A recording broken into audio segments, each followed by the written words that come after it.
Assalamualaikum warahmatullahi wabarakatuh.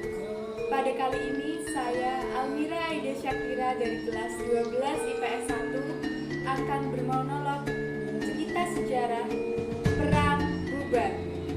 Perang Bubat bermula pada tahun 1357 Masehi atau pada abad ke-14. Perang ini bermula dari keinginan Raja Hayam Wuruk untuk meminang putri kerajaan Sunda, yakni Putri Dyah Pitaloka Citra Lesmi.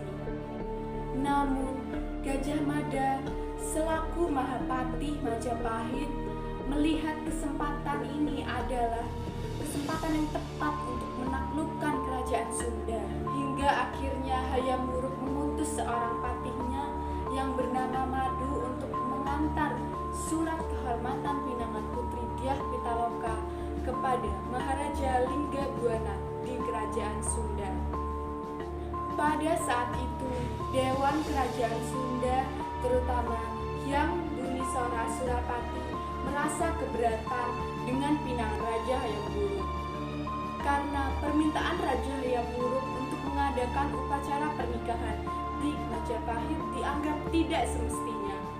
Karena seharusnya pihak pengantin laki-laki yang datang ke pihak perempuan. Namun karena Maharaja Linggabuana merasa perlu mengikat kembali rasa persaudaraan yang sudah ada sejak garis leluhur kedua kerajaan tersebut, Maharaja Linggabuana telah memutuskan untuk pergi ke Majapahit. Akhirnya, Maharaja Linggabuana dan rombongan kerajaan Majapahit berangkat menuju Pesanggerahan Bubat. Sayangnya, rencana pernikahan Raja Hayam Wuruk dengan Putri Dyah Pitaloka gagal akibat ambisi Mahapatih Gajah Mada.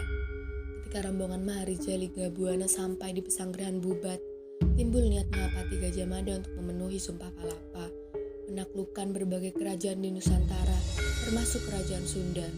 Mahapatih Gajah Mada berdalih menganggap kedatangan Maharaja Linggabuana merupakan suatu penyerahan diri atas kerajaan Sunda terhadap kerajaan Majapahit, hingga mendesak Hayam Wuruk untuk menyetujui hal itu.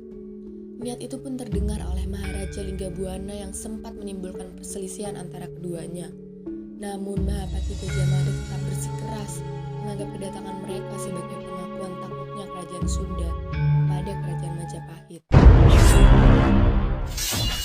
Puncaknya, perselisihan tersebut akhirnya menimbulkan peperangan. Ditambah Mahapatih Gajah Mada mengirimkan pasukannya Bayangkara ke Pesanggerahan Bubat dan terus mengancam Maharaja Linggabuana untuk mengakui takluknya kerajaan Sunda kepada kerajaan Majapahit yang sudah ditolak secara tegas. Tetap saja Mahapatih Gajah Mada mengutus pengawal kerajaan Sunda yang tidak banyak di saat itu untuk melawan Mahapatih Gajah Mada dan pasukannya.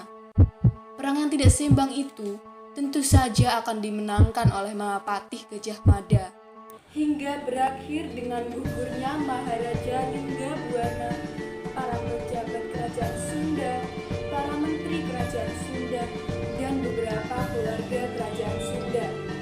Gugurnya Maharaja Linggabuana ini membuat Putri Dyah Pitaloka Citra Lesmi sedih, hingga memutuskan untuk melakukan tindakan bela diri atau bunuh diri. Tindakan Putri Dyah Pitaloka Citra Lesmi ini dilakukan demi menjaga harga diri dan martabat kerajaannya. Akibat dari perang ini, seiring dengan berkembangnya zaman, banyak rumor yang mengatakan bahwa pernikahan antara orang Jawa dan orang Sunda tidak dapat dilakukan. Sekian monolog cerita sejarah Perang Bubat. Wassalamualaikum warahmatullahi wabarakatuh.